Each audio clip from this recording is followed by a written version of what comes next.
ये इस ड्रामा का सेकेंड एपिसोड है और अगर आपने इसके पिछले पार्ट्स को नहीं देखा है तो प्लीज़ पहले उसे देखिए फॉर बेटर अंडरस्टैंडिंग। तो चलिए शुरू करते हैं। पिछले एपिसोड में हमने देखा था कि फीफी बेहोश होकर जैंगलिन के ऊपर ही गिर पड़ी है। जब फीफी को होश आता है तो वो तो जैंगलिन को ही डांटने लगती है। सीन शिफ्ट होता है और हम देखते हैं कि ची के पिता ने ची को घर में बांध कर रखा है और वो रस्सी खोलकर घर से जा चुकी है। ची के पिता और सारे गांव वाले ची को ढूंढने लगते हैं।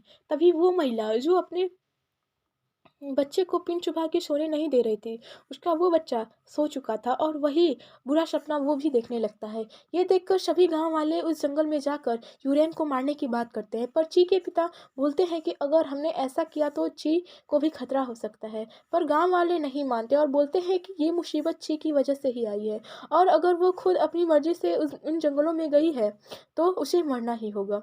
पर ची के पिता उन्हें ऐसा करने से मना करते हैं। सीन शिफ्ट होता है। फीफी अपने जादुई सिक्के से 5 महान पर्वतों की शक्ति से कड़कती बिजली के द्वारा यूरेन को मारने की बात जैंगलिन को बताती है।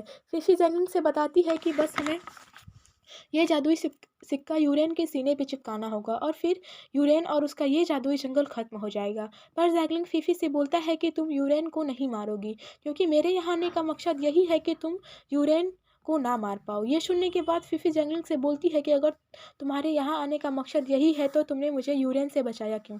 जैंगलिन जवाब देता है तुम्हें यूरेन से बचाया, पर इसका मतलब ये बिल्कुल भी नहीं है कि मैं उसे मारना चाहता था।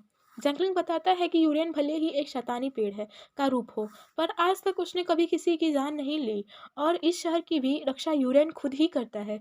वो ये सब बस अपने प्यार के लिए कर रहा है। पर फिर भी बोलती है कि सारे दानव एक जैसे होते हैं और मैं उसे मार के ही रहूंगी और अपने तीनों साथियों को बचाऊंगी। और 1 घंटे में ही इस कड़कती बिजली की वजह से बहुत बड़ा तूफान आएगा और इस जंगल को तबाह कर देगा। तुम इस जंगल से बाहर चले जाओ। पर जैंगलिन फीफी को ये सब यहीं रोकने के लिए बोलता है, पर फीफी बोलती है कि शक्ति मिलने के बाद इस बिजली को कोई नहीं रोक सकता। पर जैंगलिन बोलता है कि अगर तुम समय रहते ये सिक्का यूरेन के शरीर के ऊपर नहीं चिपका पाई तो तुम भी नहीं बचोगी। और हम देखते हैं कि ची और सारे गांव वाले भी जंगल में पहुंच चुके हैं।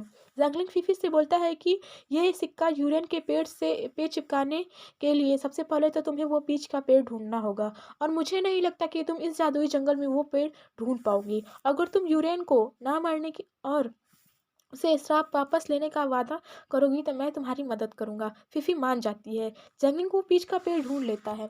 यूरेन समझ जाता है कि ये दोनों आसपास ही हैं। फीफी वो जादुई सिक्का जैंगलिन को देती है और बोलती है कि अगर सब कुछ ठीक हो गया तो तुम ये सिक्का पानी में फेंक देना। तभी यूरेन दोनों पर हमला कर देता है। जैंगलिन से वो सिक्का छूट जाता है। फीफी के दोस्त उसी पे हमला कर देते हैं। फीफी जब वो जादुई सिक्का देखती है और यूरेन के सीने पे चिपकाने की कोशिश करती है, तभी फीफी की दोस्त शायू वो जादुई सिक्का फीफी के सीने पे चिपका देती है। बिजली सक्रिय हो चुकी थी। अगले ही पल वो उस सिक्के पे गिरने वाली थी। फिफी जैंगलिन को खुद से दूर जानने को बोलती है और तुरंत जाके उस पेड़ से चिपक जाती है जो यूरेन का असली शरीर था। इतने में ही ची भी वहीं आ जाती है। यूरेन ची को वहां से जाने को बोलता है क्योंकि जब बिजली फीफी और पेड़ पे गिरेगी तो उसके भी चिथड़े उड़ जाएंगे, पर ची वहां से नहीं जाती। इतने में ही बिजली सिक्के पे गिरने वाली होती है और फीफी अपनी आखिरी इच्छा सोचती है कि काश कुल्लू यहाँ होता। तभी जैंगलिन वहां आ जाता है और पूछता है कि तुम किसका इंतजार कर रही हो। तभी बिजली गिरती है और जैंगलिन अपनी जादुई छाते में सारी बिजली सोख लेता है और इस तरीके से फीफी, यूरेन और सभी बच जाते हैं। सीन शिफ्ट हो जाता है। फीफी और जैंगलिन सारे गांव वालों को बताते हैं कि वो शैतानी पेड़ खत्म हो चुका है। अब आप सब आसानी से सो पाएंगे। जब ची के पिता ची के बारे में पूछते हैं तो जैंगलिन बताता है कि ची ने उसे दानव का साथ देने का फैसला किया और अब वो भी इस दुनिया में नहीं है। ये सुनकर ची के पिता फूट फूट कर रोने लगते हैं।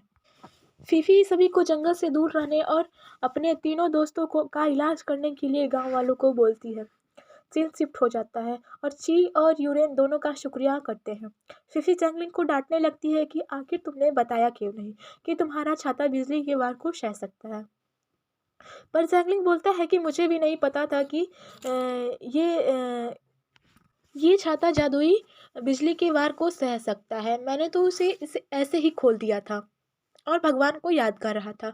यूरेन जैंगलिंग और फीफी को आशीर्वाद देते हैं और बोलते हैं कि तुम दोनों एक दूसरे के लिए बने हो, और दोनों को अपनी 1000 साल पुरानी पंखुड़ियाँ लिंग और फीफी को देता है, जिससे वो हमेशा एक दूसरे से जुड़े रहेंगे। फीफी और लिंग गांव में आराम करते हैं। सीन शिफ्ट हो जाता है। ची और यूरेन आराम से अपने जंगल में रह रहे थे। तभी यूरेन कुछ महसूस करता है। अगले ही सीन में हम देखते हैं कि यूरेन ने क्या महसूस किया। दरअसल देवताओं का बनाया 1000 साल पुराना भगोड़ा कवच कमजोर हो रहा था और ये दानव सम्राट कैद में सड़ रहे थे। ये दानव इतने खतरनाक थे कि इन्हें दानव सम्राट भी कैद में रखता है। दानव सम्राट के आदेश पर ये प्राचीन दानव भगोड़ा कवच तोड़ने को तैयार हो जाते हैं। सीन शिफ्ट हो जाता है। जैंगलिंग आसपास टहल रहा था। तभी वहाँ फीफी आती है और जैंगलिंग को बताती है कि वो कल वापस अपने गुरुकुल जा रही है। वो जैंगलिंग से पूछती है कि तुम कहाँ जाओगे। जैंगलिंग बोलता है कि मैं वहीं जाऊँगा जहाँ मेरा दिल, मेरी किस्मत और मेरी खुशी मुझे ले जाए। मैं यूं ही आगे बढ़ता रहूँगा, नए नए लोगों से मिलूँगा। जैंगलिंग फीफी से बोलता है कि मुझे नहीं लगता कि अब हम शायद फिर कभी मिलेंगे। तभी वहाँ यूरेन आ जाता है और बोलता है कि ऐसा कभी नहीं होगा। फीफी यूरेन पर गुस्सा करने लगती है कि तुमने हमसे वादा किया था कि तुम जंगल से बाहर नहीं आओगे, पर यूरेन बोलता है कि इस बार मैंने इंसानों के लिए अपना वादा तोड़ दिया है। दरअसल फूलों के बाशिंदे और पेड़ों के दानवों से कोई बात छुपी नहीं रह सकती।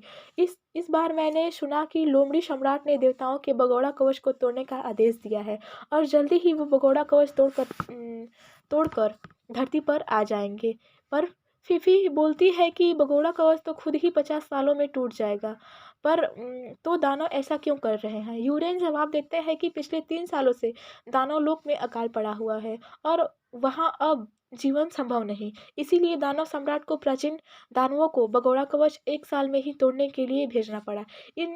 इस जानकारी के लिए फीफी यूरेन को शुक्रिया बोलती है। फीफी जैंगलिंग को बोलती है कि तुम मेरे साथ चलो। वैसे भी तुम ना ठीक से लड़ सकते हो और ना ही तुमसे कोई काम होता है और ना ही तुम्हारे अंदर कोई खूबी है।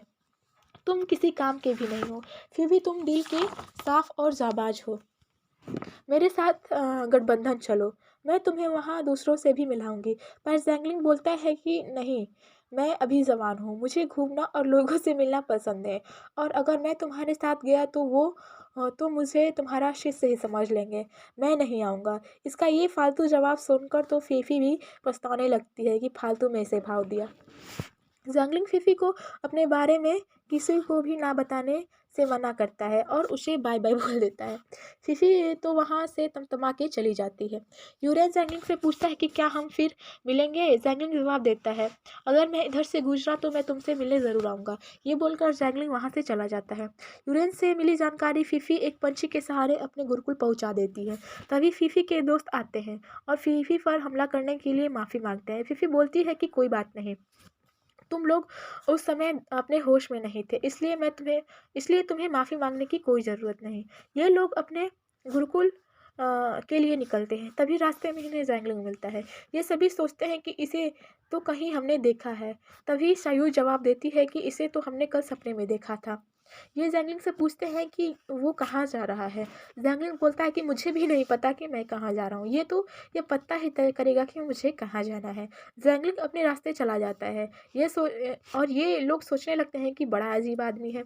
सीन शिफ्ट हो जाता है।